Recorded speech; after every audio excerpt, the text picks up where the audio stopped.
Welcome back to my channel stories with Satyam. फिर से आ चुका हूँ आपको एक डरावनी कहानी सुनाने के लिए। तो कहानी कुछ यूं है। रात के करीब 2:30 बज रहे होंगे। नाइट शिफ्ट करने के बाद मैं पैदल ऑफिस से घर की ओर लौट रहा था।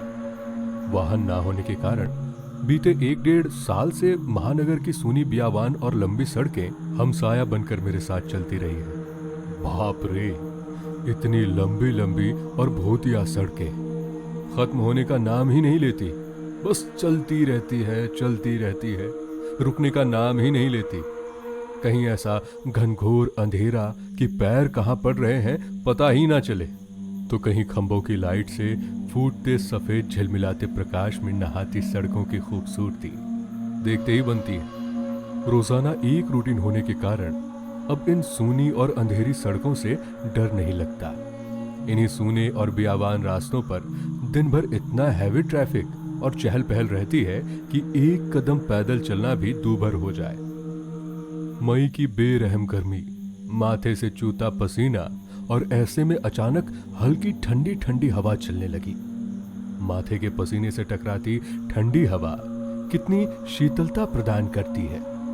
ऐसे में कौन बेवकूफ होगा जिसका मन गुनगुनाने को नहीं करेगा। गुनगुनाता हुआ मैं आगे बढ़ ही रहा था कि अचानक से आंखें एक जगह पर जाकर ठिठक गई। सड़क किनारे एक सभ्य सी अधेड़ महिला खड़ी दिखाई दी। करीब 100-125 फीट दूरी रही होगी। कंधे पर छोटा सा बैग लटका था। वही पैरों के पास भी एक ब्रीफकेस जमीन पर रखा दिखाई दिया। सफेद प्रिंट वाली साड़ी से जिस करीने से उसने अपना सिर ढक रखा था, उससे तो वो किसी भले घर की गृहिणी लग रही थी। लेकिन इतनी रात गए, वो भी शहर के भीतर से गुजरने वाले हाईवे पर, कुछ अजीब सा लगा। हो सकता है मायके या ससुराल वालों ने बस में बिठा दिया हो और किसी कारण बस लेट होने पर महिला को देर रात यहां उतरना पड़ा हो।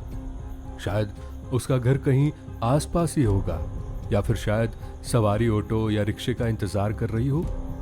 लेकिन इतनी रात गए रिक्शा कहां मिलेगा? शायद घर का कोई परिजन गाड़ी लेकर आ रहा होगा। शायद सोचते हुए मैं उसके बहुत करीब आ गया। नजरों से नजरें टकराई, मगर वो जरा भी नहीं झेपी। मेरी आंखों में बराबर देखती रही। भय का नामो निशान तक नहीं।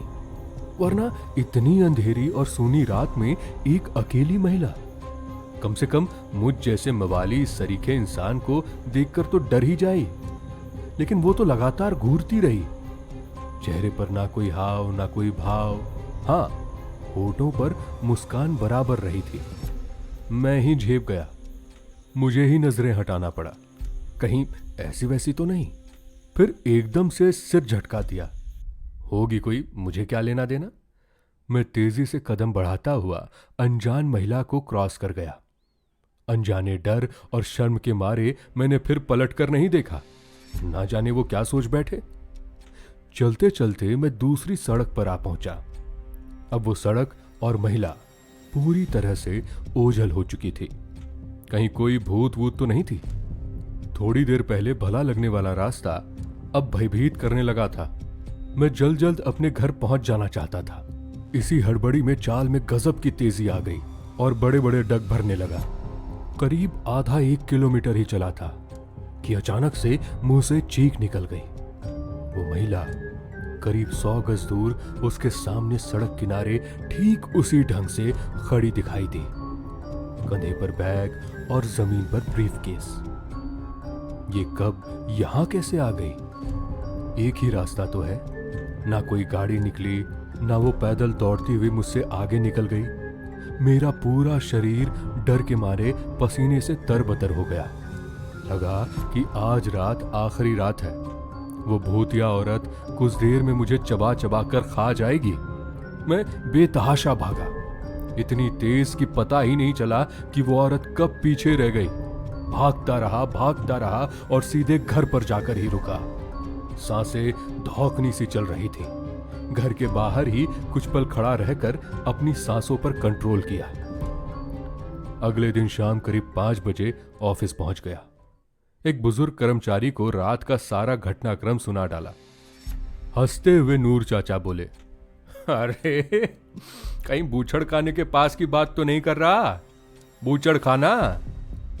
बूचड़ खाना? मैं बुदबुदाया।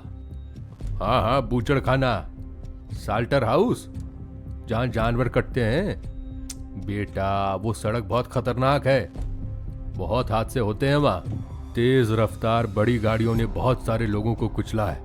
सुना है कई साल पहले बस का इंतजार कर रही एक औरत को भी एक ट्रक ने रौंद डाला था।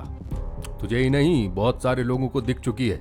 लेकिन बेटा भली औरत की रूह लगती है, कभी किसी को नुकसान नहीं पहुंचाती। मैं हैरान था और परेशान भी। अब कैसे निकलूंगा उस रास्ते से रात में पैदल, और एक आत्मा औरत की रूह से आमना सामना हुआ है मेरा, वो भी भली औरत की रूह। रात के करीब 2-2:30 बज रहे थे। मैं रोज की तरह उसी रास्ते पर पहुंचा।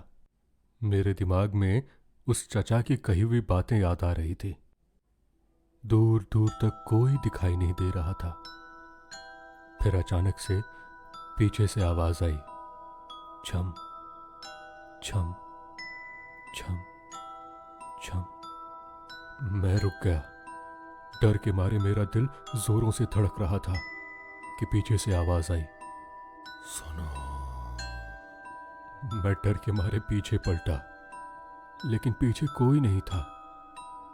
मुझे लगा फिर ये आवाज कहां से आ रही थी।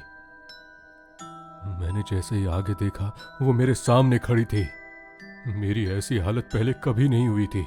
मैं उल्टे पांव वापस भागा और भागता रहा जब तक घर वापस नहीं आ गया। घर आके मैंने कसम खाई कि आज के बाद उस रास्ते पर मैं कभी दोबारा नहीं जाऊंगा।